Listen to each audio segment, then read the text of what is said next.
So Trent McDuffie is a Kansas City Chief, and quite frankly, I think it makes some sense. Like, I don't hate this decision whatsoever. So right when it happened, I think a lot of people were thinking, okay, you're trading, and by it, I mean the trade up. Right when the trade up happened, people are thinking, all right, here we go, wide receiver time. But like, why would you trade up for wide receiver at this point? What wide receiver is left? There's still some good ones, don't get me wrong, but like, you could probably still, like, there's no one who's like, oh, that's the one we have to get at this spot, at least the way I view it. So you can say that that's the case with corner, is that there is kind of one that's, really good. I think there's a couple good ones left, but McDuffie is definitely someone who many had as a top 10 pick. So getting him here at 21, the Chiefs needed a corner. The Chiefs have a lot of needs. I know wide receiver might be the biggest.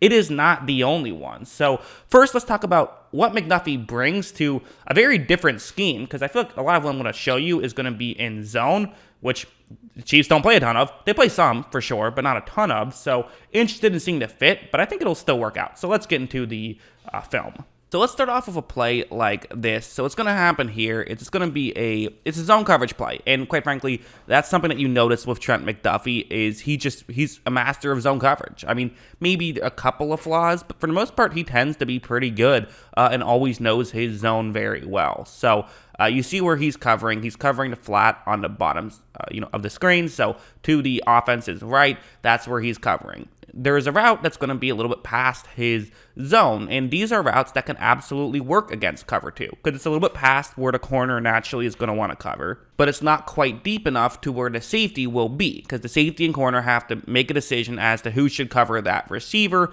and hopefully in that little hesitation, there's enough time for a window to be made and a throw to be made. However, right when this play begins, you just notice that McDuffie reads this play well. There aren't any other eligible receivers on, his zone, so he's reading that, hey, I should get back and cover this guy. So if the quarterback made this throw, it would have been very dangerous and maybe even intercepted. So this is just, again, understanding the rules of your defense, knowing where you have to be at all times, and finding a way to do well. Something like this is another one where what's going to happen here is this is going to be, again, zone coverage, and you see where he's covering. So it's the same coverage. Cover 2, he has that little flat area. That's where he's supposed to cover, and there is a concept on his side of the field that, again, could work against this type of coverage. You have a receiver who's going to be running a shallow route into McDuffie's zone, which means that McDuffie is obviously going to want to make sure he covers him. But then with another receiver running a deeper route that's going to kind of be past McDuffie's zone, the safety could come over and make that play, but he also might not, which would allow for a touchdown. However, right when this play begins, McDuffie is not really fooled, and he's reading this play properly, where if there is a quick throw on his side of the field, yeah, he's going to give up a completion here, and everyone will say, why are you playing so far off? Well, he's playing far off because he's reading the play, and he's aware that this is what you're supposed to do. You see everyone on that Washington defense kind of playing this far off, but he's playing even further off once he reads that there's a player actually running a deep route on his side of the field. So if a throw were to come in his direction, he would be in position to knock it away. A lot of times with zone corners, it's less about speed, it's less about size, it's less about all this, physical stuff, and more about just being in the right position. It's similar to being a safety, right?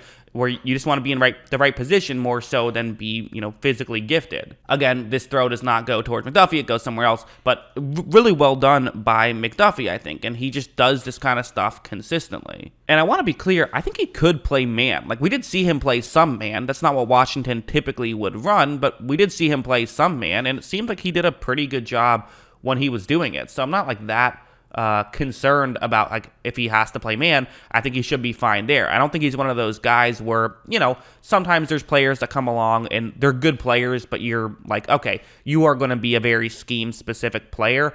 I don't know if I think that that's McDuffie. I think he can play several different schemes. So on a play like this, it is man coverage. You see where he is on the field. I've circled him all the way over to the right. So again, this is not too easy to win. Now, one thing worth noting is there is 2 safeties deep. That is going to make McDuffie's life a little bit easier because he knows he can't get burned.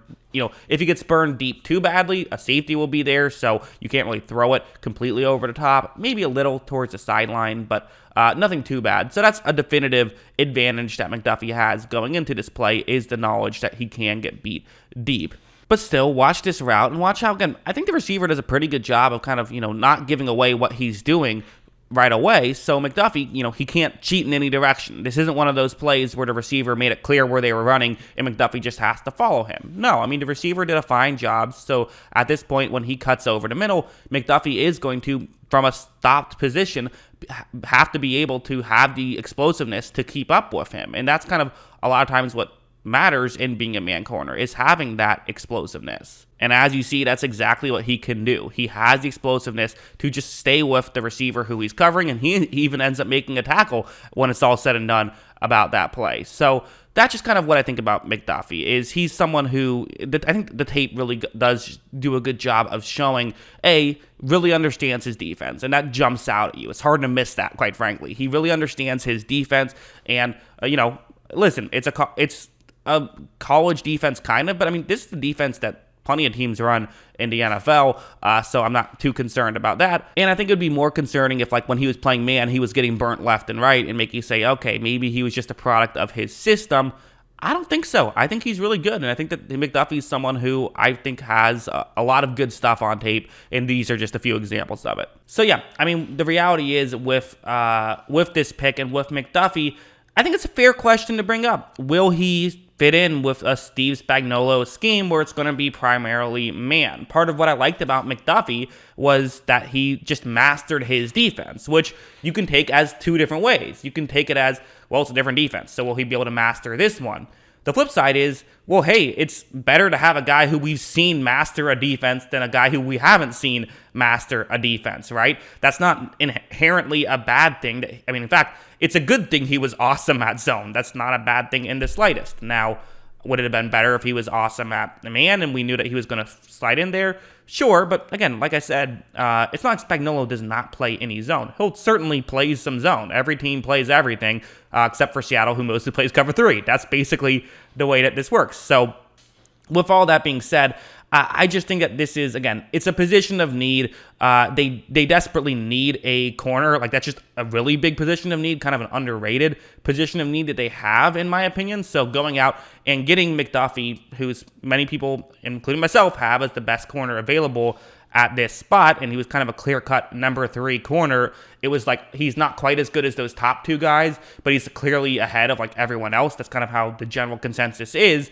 So going out and getting him here, it makes some sense. And the trade up, again, the Patriots trade down because they always trade down. So it makes some sense for the Chiefs, I think, to go up and make this kind of move, and I get the logic behind it. So, yeah, that's what I think about this. What do you guys think? Let me know in the comments below. What are your thoughts on Trent McDuffie, the newest member of the Kansas City Chiefs, for at least about, another 15 minutes or so until, maybe a little bit longer until they pick again. But, yeah, let me know what you think in the comments below.